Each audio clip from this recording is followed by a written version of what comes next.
inside of this UEFN video, I'm going to teach you how to enable proximity chat.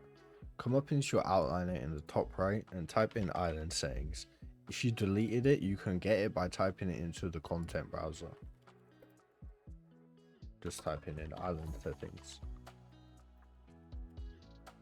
Since I already have this, I don't need to drag it in. Let's go into island settings.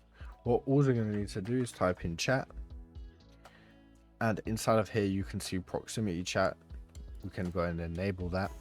Voice chat scope, you can put this to all. That's what I like it on. Full volume distance, that's how much this is a distance that people will be heard at maximum volume. And fall off distance is by the time it reaches this distance, it will be at 0 volume. So in between here, it will be getting quieter.